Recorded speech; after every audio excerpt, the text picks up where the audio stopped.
Chers amis, savez-vous que l'insécurité n'épargne plus nos cimetières? Oui, même ces lieux dédiés au recueillement et au repos de nos morts sont pris pour cible par les voyous.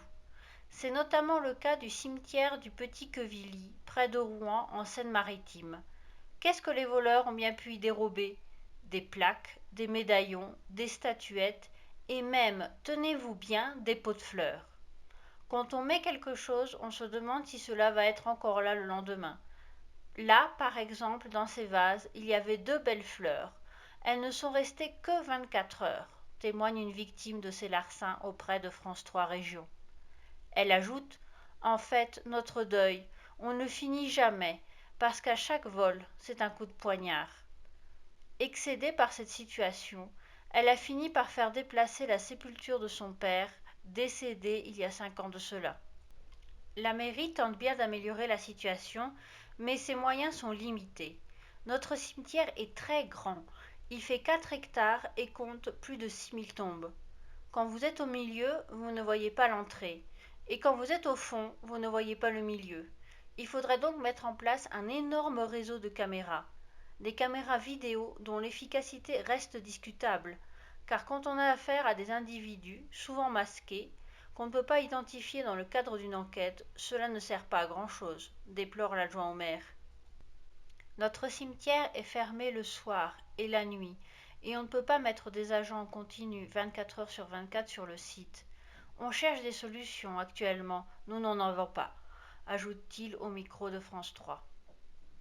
Alors bien sûr, les solutions concrètes doivent être envisagées pour punir les coupables et protéger les sépultures et le deuil des familles. Toutefois, la solution, d'après moi, est ailleurs. Le fait que le repos de nos morts ne soit plus respecté doit nous interroger sur la crise morale qui frappe la société française. Les soins apportés aux morts est précisément l'une des choses qui distinguent la civilisation de la barbarie et même l'homme de la bête. Toutes les civilisations ont respecté leurs morts, même les civilisations païennes. Violer une sépulture était un sacrilège épouvantable dans l'Antiquité.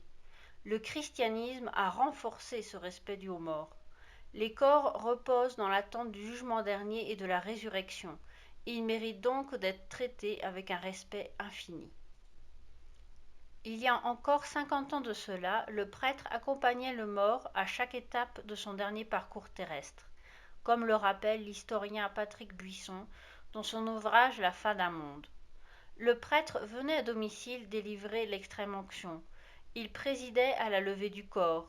Il aspergeait le cercueil d'eau bénite en récitant le De Profundis. Il conduisait la procession en chantant le Miserere jusqu'à l'église où il officiait à la messe de funérailles. Enfin, il amenait le mort au cimetière, aux accents vibrants d'espérance de l'antienne In Paradisium, avant le dernier Benedictus psalmodié sur le tombeau ouvert. Le cimetière était une terre sacrée, bénite par le prêtre, où l'on venait implorer la miséricorde de Dieu pour les défunts. Aujourd'hui, les cimetières, comme nos églises, sont devenus le théâtre de sordides et misérables larcins. Face à cette crise morale, la solution ne peut être que morale, elle aussi. La France doit renouer avec le christianisme. Sans lui, elle se défait. Ce n'est d'ailleurs sans doute pas un hasard si ce sont les lieux chrétiens qui sont les plus attaqués dans notre pays.